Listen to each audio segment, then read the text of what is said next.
What's up, people? Welcome to this episode of the Buy the Hood podcast or webcast because I don't know how you're consuming this content. I'm your host as always. My name is Jimmy. And as we start off every show, that's with gratitude. Just want to say thank you to anyone and everyone who supports everything we got going on. Special shout out to all the students from Buy the Hood University, which is growing as always. Also, shout out to all the students from the Buy the Hood camp, which has started, and all the parents who, brought students to the Buy the Hood camp. Because as you know, it's online this year. And so it's been amazing thus far. I just want to say thank you all. I'm joined by my partner in crime as always. Core, what's up, brother? You muted, bro. Hey, what's going on, y'all? You know how I do. Every day above ground's a good day. We're not going to complain about being alive. Oh, yeah, this is true. This is true. But as you know, our show is designed to highlight brothers and sisters who are doing amazing work in the community, building businesses, and just doing overall positive things.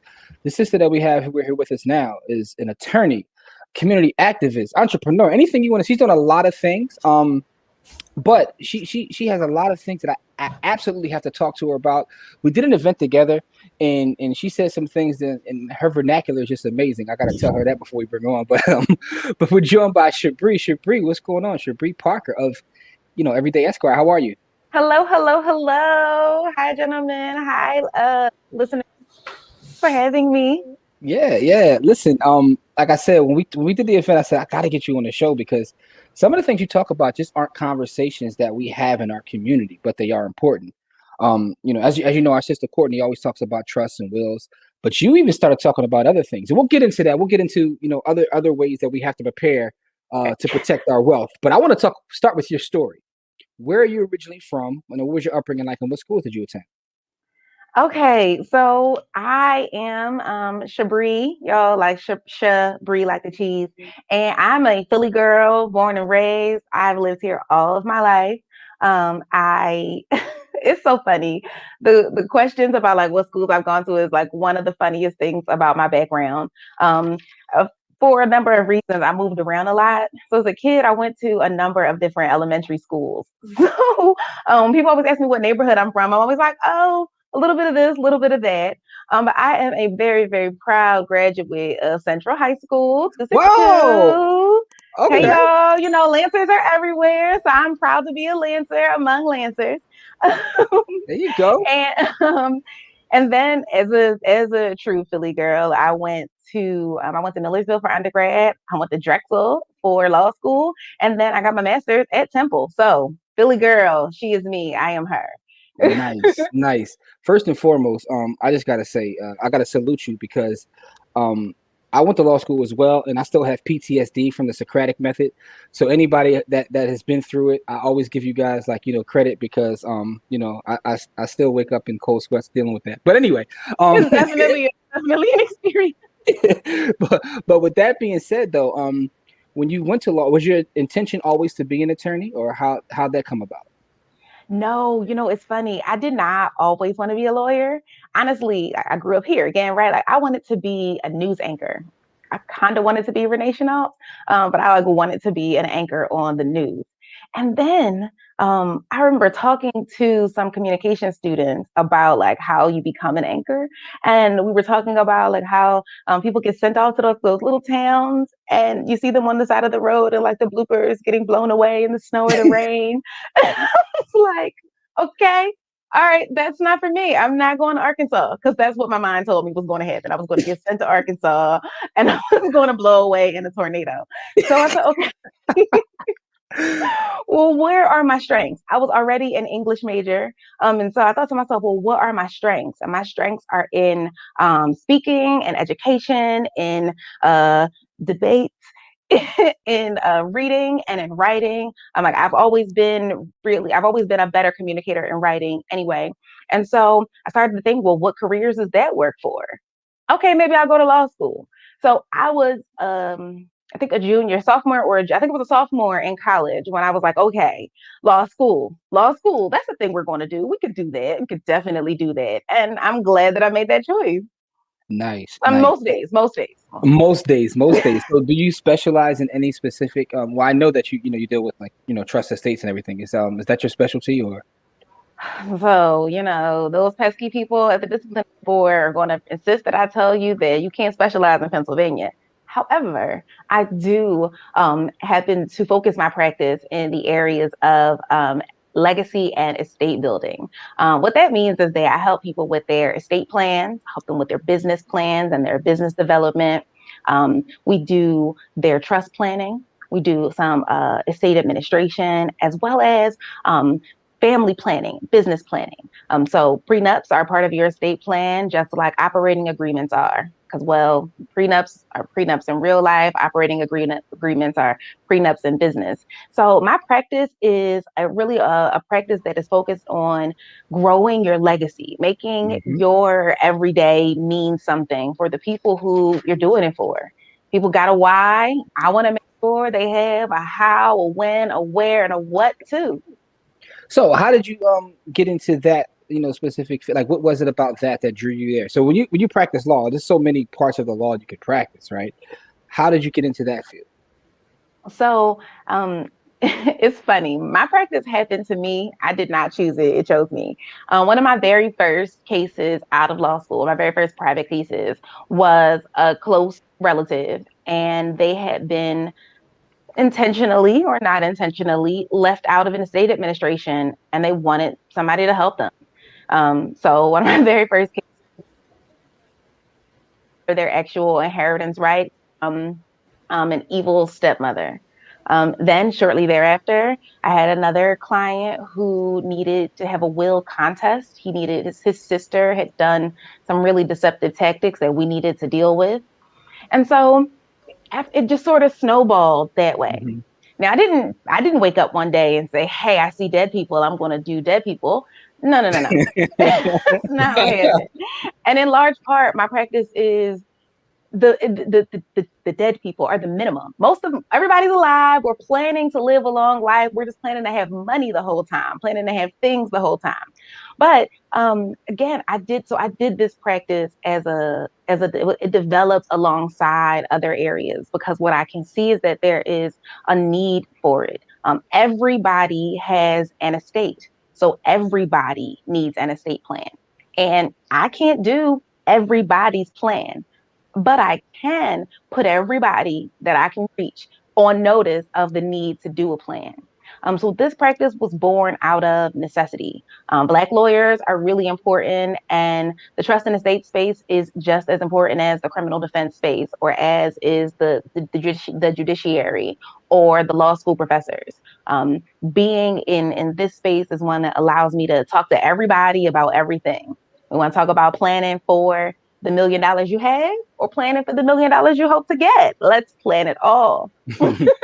Now, here's a question I have. I have a lot of questions based on what you said, but the first thing is this, and it's something that I heard you say before, is that we all have estates, so we all need a plan, because a lot of times in having conversations with folks in our community, they say, I don't have nothing, so I don't need no estate plan. Do you hear that? And what's your response to that? I do just like this. But no, seriously, everybody says that. And so, okay, here's the thing. Everybody has an estate. Everybody has stuff. Now, people will say, "Oh, I don't have a lot of stuff," because they're in their mind, they have reduced their property or their value to only real estate that they own, or only the balances that are in their accounts. And so they take a they take an approach where they compare what they have, their perception of it, to their perception of some other thing. But it's just not the case. Because not only do you have any real property that you may own and any money in your bank accounts, but you eggs, shoes, clothes, hats, Jordans, designer bags. You've got art that's hanging on the walls. You got stocks and bond certificates. You got silver dollars. You got furniture that everybody loves. You got china. You got stuff. And all of that stuff needs a plan. People are often like, "Oh, I don't have much. I'll just leave it to my person, my executor. I'll just let them figure it out." And I'm like, "Okay, so the day after your funeral, they're standing in your living room with no idea what to do with your things. How do they know that you wanted all of your fraternity or sorority insignia to go back to your fraternity or sorority? How do they know that you wanted to donate your clothes to the charity that you wanted to donate to? They don't, unless you have a plan. So I talk to people about seeing themselves, their lives, their assets, their property in a much more holistic way. Because if you appreciate the things around you, then you'll start appreciating where they should go next. Because you've been keeping your things a certain way. You don't want them to just go by the wayside. I'm looking around and I didn't grow all these beautiful plants just for somebody to leave them in the dumpster because they didn't know where else to put them. No, no, no. My will says what to do. You got to do it. You better do it. All right, that's a great answer right there. And when someone sets a plan up like that and they tell you, where everything should go, how often should they update it or revisit it? Estate plan is something that should be updated whenever you've had a major life event. So birth, death, marriage, divorce, adoption, hit the lottery, go bankrupt, start a new business, buy a boat, buy lots of inventory, acquire some art, get an inheritance. When life comes at you fast, you should revisit your estate plan. If life has been easy breezy for a couple years, well, if it's been 3 to 5 years and you haven't even looked at it, please look at your estate plan. Make sure all the people that are in it are still alive. You still have the things you want to give to them. You still want to give them to those people. Yeah, we've seen that before. Where, man. Yeah, you can only change it while you're here. Once you're gone, what you said is what you said. Yeah. Another thing that you talked about, what I found amazingly interesting, was you talked about prenups, right? Because again, just being completely honest, in our community, at least in my experience, first of all, if I'm being completely honest, Black folks I know they just break up. They don't even get divorced. They just like they be married for 40 years. I know. That's the thing. That's the they thing. I'm gonna talk about that. That's the thing. They haven't even seen each other, talked to each other in 20 years, but on paper they're still married, right? So that Still married. Again, I'm not trying to generalize, but that's my experience. No, that's a thing. That's a thing. But another thing is where I come from, no one talks about prenups, has prenups, and you were explaining to me the importance of it, right? Yes. You did it in your way, where you use words that make difficult things just sound so beautiful. It's one of your specialties. But can you explain to our audience the importance of a prenup? Even for those who feel like they don't have it, much. Prenups are so interesting. Like they're just the most interesting tools because the media portrays prenups is these rich people trying to take advantage of these less fortunate people by not giving them their fair share of anything and trying to dupe them into this under the privilege or the guise of marriage. But that's literally not what a prenup is there for. A prenup is there like insurance. A prenup is no different than the insurance you have on your phone or your car or your motorcycle or your renter's insurance, your home insurance, your flood insurance, the bunker you hope to never use. A prenup is insurance. A prenup says that I'm coming to this relationship whole, coming to this relationship with things of value that exist as a part of me. And you come to this relationship with things of value. Together, we might build some things, and that would be great. But maybe we won't. Or maybe in addition to the things we build together, we also still want the freedom to be able to build things on our own.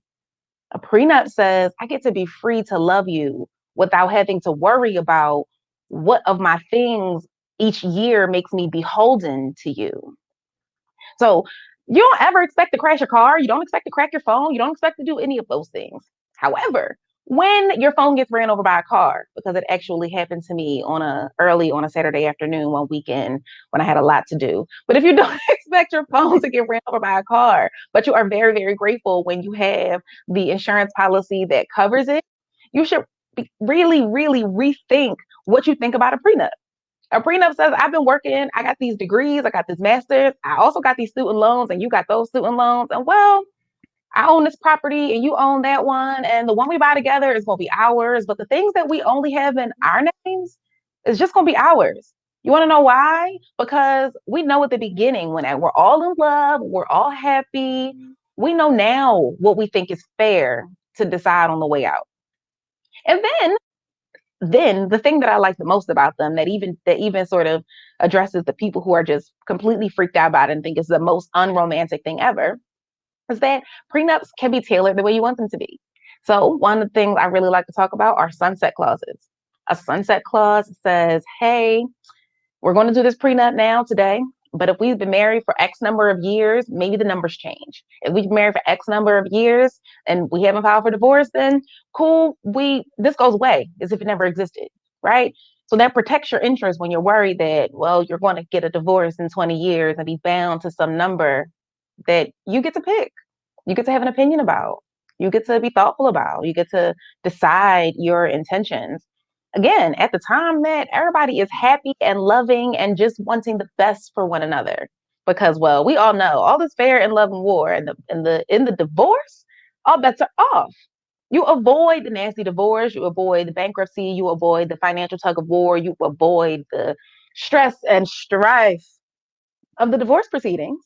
If your prenup already says who gets what and how and where, we can just go our separate ways. Take a vacation to celebrate the divorce, bruh. Take a vacation, sis. Go on a cruise. So what you're saying is like it's an estate plan for living people, basically. Yes. It's like your estate plan for your marriage. Listen, Corey, you better bring it around. Listen, everything needs an estate plan, Corey. You better bring it home. Did you catch that quote? She got game. She says, "A prenup makes me free to love you." Like I got I wish I'd have known you a few years earlier. Maybe. Hey, man, wifey will watch this. But listen though, here's the thing. I know people listening or watching are going to have this comment. How do you bring that topic up? Because of the way, like you said, everything goes back to marketing, right? Even when you talk about wills and trusts, when you watch pop culture, they make it seem like it's only for the uber wealthy, right? You talk about prenups, the way it's been marketed to us is unromantic. It's for people trying to get over on each other into a marriage. So how do you have these your everyday Esquire? So how does the everyday person have this conversation with their loved one? So now, all right, so now you're engaged.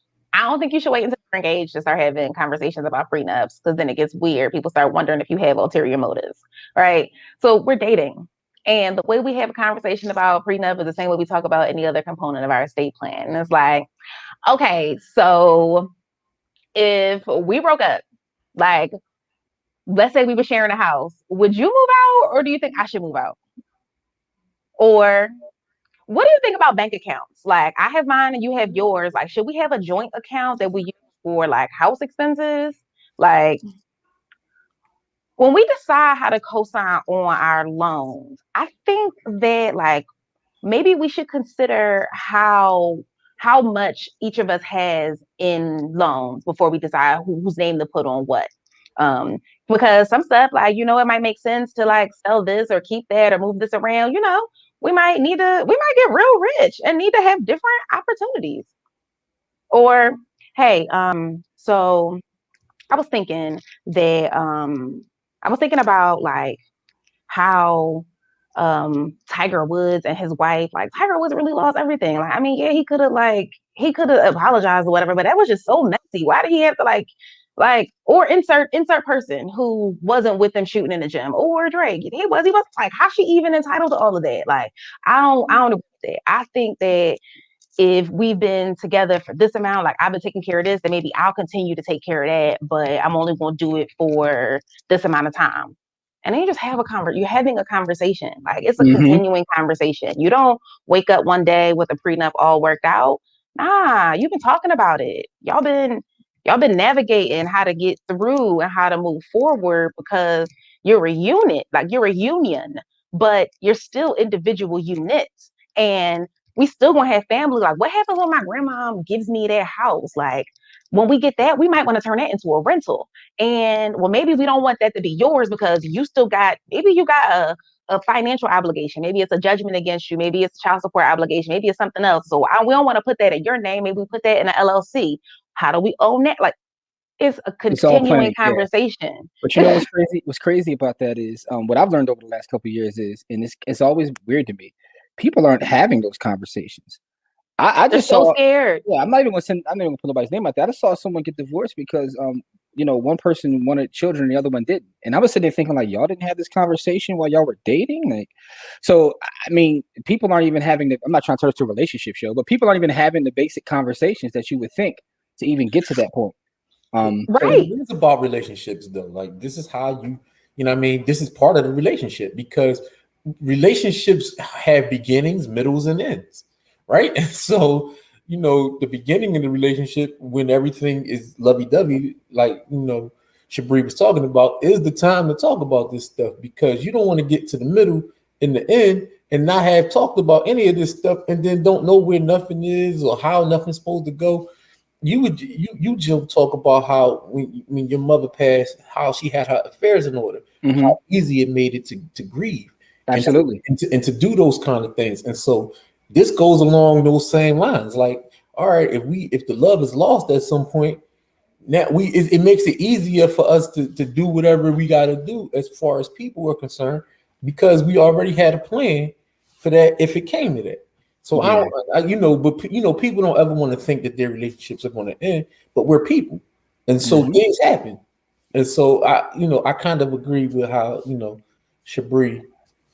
For me, it's just like, the thing about it is that if it never ends, none of this ever matters. True.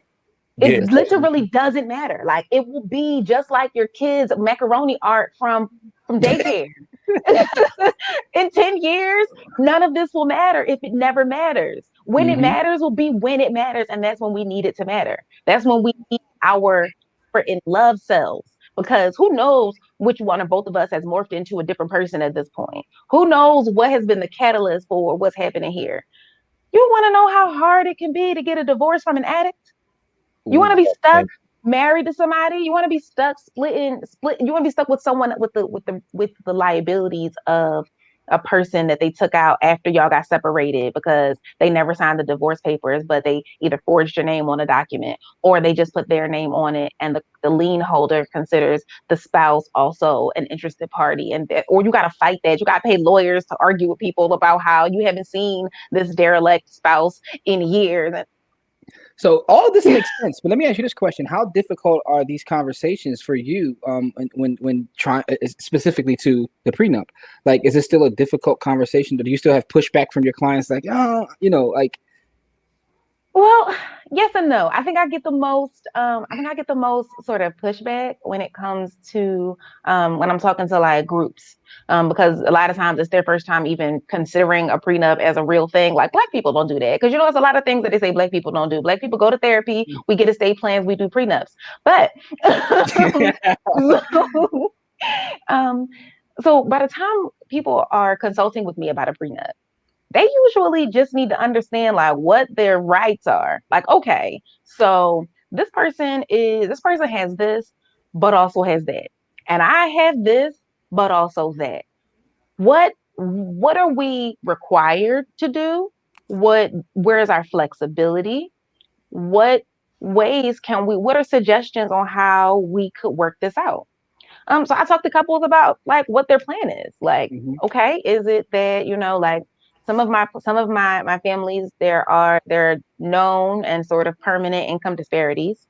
And so there's built-in payment schedules that sometimes they graduate, sometimes they're lump sum, sometimes they're adjustable, right? Other people might own property, they might have businesses and they have business partners. And so there might be specific language that says the spouse can't seek an interest in the business by virtue of being the spouse, right? Like, I've agreed I'm not going to do that. I mean, they might have to buy me out, but I'm not going to mess with them. Or maybe it's yours because it's in your name and it's with a third party. So it's always going to be, and my thing I do over here is always going to be mine. So by the time I talk to people, it's usually because they want to know essentially how they can finesse it. Like, okay, we've agreed that we think we should get one. How do we do it? Got you. And I know wills are a part of this as well. And that's another thing that we have to make sure. Overall, we have to make sure our paperwork is straight. That's what it really boils down to. Yes. In our community, and again, speaking from experience, I don't want to generalize. A lot of times our paperwork isn't straight, and this is an interesting topic for me because I've had ancestors who did the right things in terms of acquiring assets, but they didn't work on the next part in terms of passing it to the next generation. So there's land that has been lost in my family because grandmom left it to 7 people because she was trying to be fair. And so look at their face. And it's just because, and it's the reason why that happens is because we're just a few generations behind in a lot of things. Yes. Like in just a lot of areas, we are fast. We are track stars, but we're just still a few generations behind some other communities when it comes to estate plans. Because so many of the seniors, like the senior citizens, the 75 plus, those senior citizens, most of them in their 80s and 90s, are really, really, really, like, their mind tells them that the only fair way to distribute their property is to give it to 5 people. And I spent lots of my consultation times explaining why that's a bad idea 10 different ways. The answer is that if you give it to a bunch of people, you need all of those people to agree. And no matter who those people are, the likelihood of that is just slim to none. And if any of those people die, their heirs become part of the group conversation. So, yes, a lot of people want to do that because they just haven't had the conversation or the experience. They have no idea. And so I'm just here to try to tell as many people as possible, like, no. You wouldn't leave your sandwich to 5 people. You would leave someone the sandwich, someone the juice, and someone the chips. So that's what we're going to do with your estate plan. Please and thank you. Yeah, absolutely. Man. Listen, you've given us a lot of education today already. Already. Let me ask you this though. Along this journey, right? You know, growing up in Philadelphia, moving around a lot, going to the greatest high school in the world, and you know, you said that your profession fell on you in terms of, you know, what you practice. What has been the biggest obstacle or hurdle or something that you had to overcome?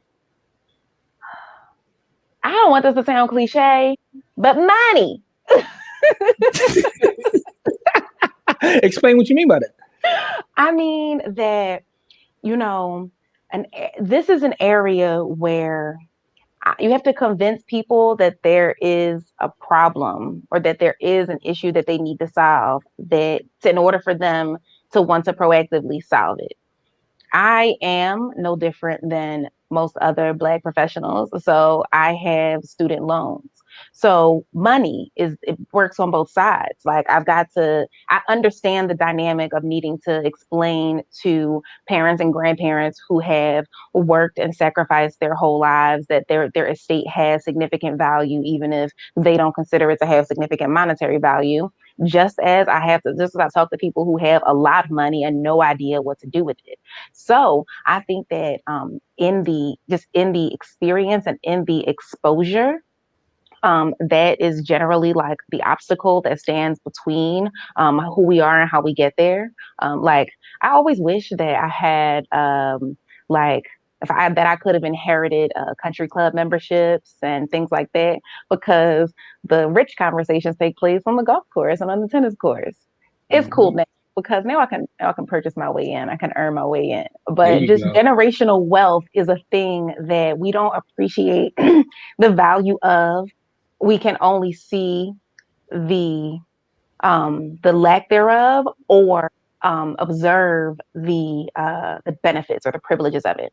So I just think that my goal is to help my people to not have the same problems that I had. You know, you're supposed to build. I was not about to say that, but you're supposed to lift as you climb. You're supposed to be helping the people that are with you. We're also supposed to be lifting up as we grow. So, you know, our kids, my nieces, nephews, they won't know these things. Generational wealth will be a thing that they talk about all the time because auntie is a lawyer and the other auntie is a funeral director. And we've been talking about generations and planning. Yeah, it goes to what you said before. No, it goes to what you said before about us just being a little bit behind in terms of those things. Those weren't conversations that were had, but now they will be. You know, Corey likes to say that if the next generation starts off where you started off, then you failed. You know, so that's the good thing about it. So I get that. Now, also want to ask you, what is your favorite book or a book that's inspired you along your journey? So I was trying to think about because there are just so many. Like when I think of a book, I have warm feelings about all of them. Give us a couple. But okay, what I'll say is that I think that the book that has had the most impact on me as a as a real grown up. Like, there's a baby adult, and then you cross over into the real adult space. And so as a real adult, the year of yes was very, very, very important to my way of seeing my role in the larger society, in my life, in my relationships. And so I thought that Shonda Rhimes did a really, really, really good job with the year of yes. I've recommended it to countless people, and I do go back to it periodically because I need to be reminded of things like always saying yes to yourself, and that saying no is saying yes. And so I really like that. Along the topic, along the lines of those little self-help memoir style books, I really like Damon John's The Power of Broke. Power Broke. Yeah, I thought yeah, that was really informative, and I convinced my brother to listen to the Audible, so that means he must have said something that was at least kind of funny. No, that was a good one. And actually, not gonna lie, I got that on Audible too. But I mean, it is. Yeah. I love my Audible. Shout out to Audible. Cut a check. So it's so funny. Like I was an English major, and then I went to law school, and like law school, as you know, it will literally like I spent a couple years when like I couldn't catch up with a book anymore. So one of the things I've been enjoying as like a woman with fresh eyes and with someone who gets to revisit the favorites of her past is going back through my book boxes and revisiting old classics. This year, the last year, I reread The Bluest Eye and Their Eyes Were Watching God, and I was just happy to be able to circle back to them with a fresh perspective. So I'm a bookworm. No, listen, no, if you got favorites, let me know. That's important to do, though. That's important to do. I went back about 2 years ago, and I started doing some of that. Like I was reading Animal Farm. Oh, that's another one. I think I got 1984. that on my like Audible list. I love that book. Like that's one of the few books that I read in school that actually had an impact on anything that I've ever done. Yeah, same here. No, same here. That's why that one, 1984, a lot of the George Orwell books. So I did the same thing, but you always get a different perspective when you go back and read something, especially because you have more life experience. So you start to see things different, especially if it's a good book. But those are some excellent books, though. The Year of Yes, like even the premise behind that is powerful. So I think that's an amazing book that's inspired you. So let me ask you this question, right? We know what you do in terms of planning. You told us about your journey to get there. What is the future for you and your business? Like, what are some of the things that you're looking to do in the future? Oh man, I want to finesse these estate plans. Like, I want us to understand the value of a foundational plan, but I want us to start thinking about a foundational estate plan like we think about having a spare tire or having AAA. Like, okay, it's cool to have AAA, but how can I flex? Like, where are the good speakers? Where is the good sound system? Like, I want I want to help people's businesses grow. I want to grow with them. There are a lot of people that are from our communities that need assistance that looks like us, because there are spaces that I won't say they prey on them, but I will say that they don't particularly look out for them. So, if y'all happen to know any professional athletes who just got picked up in the drafts and need a Black lawyer to help them plan their estates because they got all this money and they want to live out their careers like AI and not like other people, I'm your girl. So we talk about the future. We talk about helping the people. It's not just planning for when you die. It's planning to live an amazing life. It's like, oh, you want to retire early? Well, let's work with your financial planner and figure out what set of mechanisms we need to make that happen. Mm-hmm. So there's the future for Everyday Esquire. If you're looking for a lawyer and you're watching this, everydayesq.com. There we go. That's right. Do your commercial. I love it. I ain't mad at that at all. Cool. You got any questions for the sister? I do. I have like 70 questions, but let's do it. I'm going to boil it down to one or two. The first question is, with your upbringing and then all of that stuff coming, how has being a woman lawyer affected your business? It has been the most amazing gift and curse. So I've been practicing for a lot of years. For the first few years of my private practice, my practice was kind of split, family law and estates. And so when I was a family practitioner, I represented fathers in custody actions and adoptions and things like that. I really, really liked that work. And then in that space, it was funny to be a young Black woman representing men in custody, in family court, a place where they often feel like they've been taken advantage of. At the same time, I also had to adopt the habit of wearing glasses so that the security guards and the other court officials might actually think I was a lawyer and not anybody else. And so, Wow. gift and a curse, right? As I've grown my practice, it's been interesting. There are not most of the people in my practice area are men. Women are making strides, and the numbers of women have grown exponentially. But not only is the practice of law male dominated, but particularly probate and estate and trust and estates is male dominated. I mean, I've had people say to me, well, the guy that I spoke to, he charged more and he wasn't even as nice as you, but I still think I'm going to go with him in real life, right? Wow. In real life. Oh man. So, it's going to come, however, it's going to come.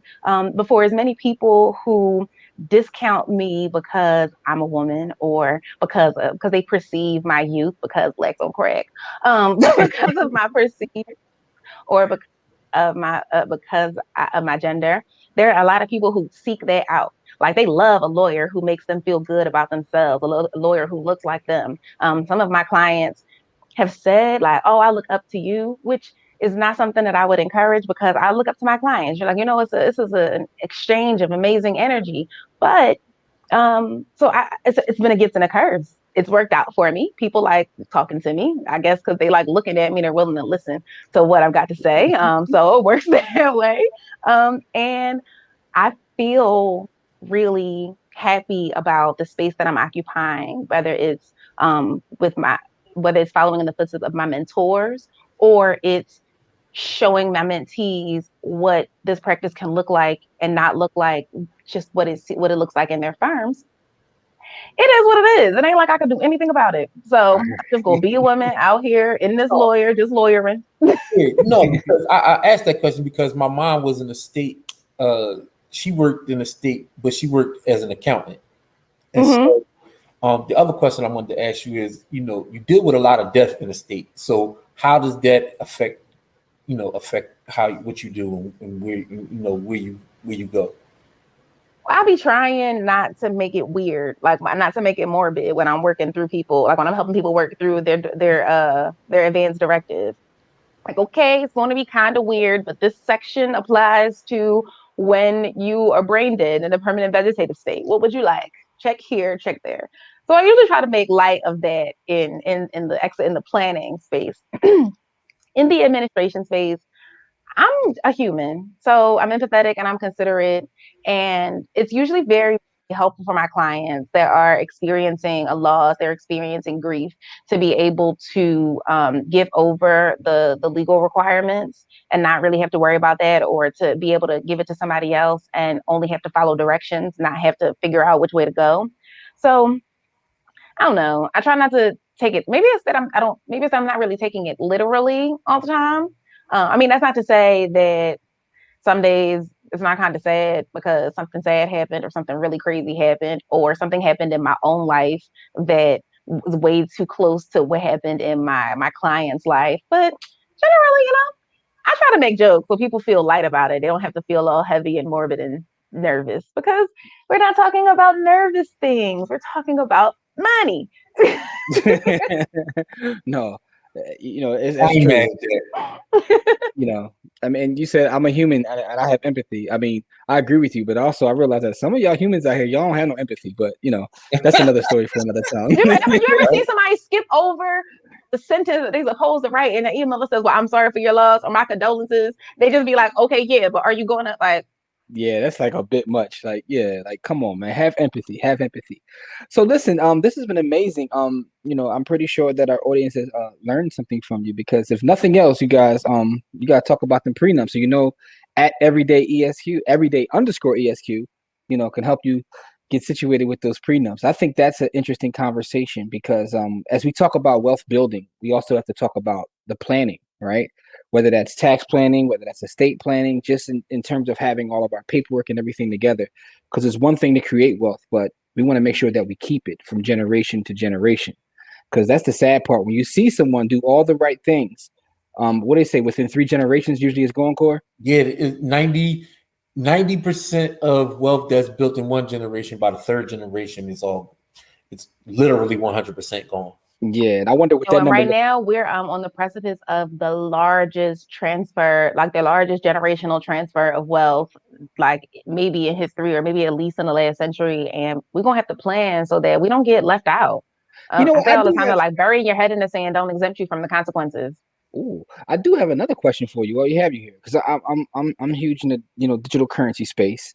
How has that affected your practice? In terms of what's going on, in digital currency and now things just not being tangible. So people have other kind of assets. How has that affected your business, if at all? No, it definitely has. Digital assets is something that we have to plan for as part of your active estate plan and as part of your post death estate plan. So we plan for access to your digital assets. Like the law is way slower than Yep. anything, and like Twitter can barely keep up with the names of the coins. So the law is never going to be as specifically tailored as to say, oh, you can access cryptocurrency because that's not even a word they're gonna write. But the law will allow for you to designate what's called a digital agent. And so your digital assets agent would be the person who could stand in your shoes in the event that you were unable to be able to access your intangibles. And those intangibles are your cryptocurrency, they are your brokerage account, they are your email, your iCloud photos, your Facebook, your Instagram, your online business, your Shopify, the restaurant that you run. They are all of those accounts, the 529 that you had for your kids that you forgot that you even transfer money into, like all of those things that live inside your device or in the cloud are all things you need to have a plan for. It's funny because one of the caveats I always bring up is that um, digital assets is something we need to plan for you when we use a power of attorney and we use a will. And we didn't talk a lot about powers of attorneys today, but they're basically the thing you use when you're here, but you're just unavailable. Whether you're traveling or you're laid up in a hospital, power of attorney is what you need. So you should get one. You should have one. Don't not have one. Okay. Don't not have one. But you can designate some people we actually talk about who they're naming as their agent under their power of attorney, and if they want the person to have access to their digital assets while they are alive, or if they only want to reserve their access for only after they passed on. I see where that's going.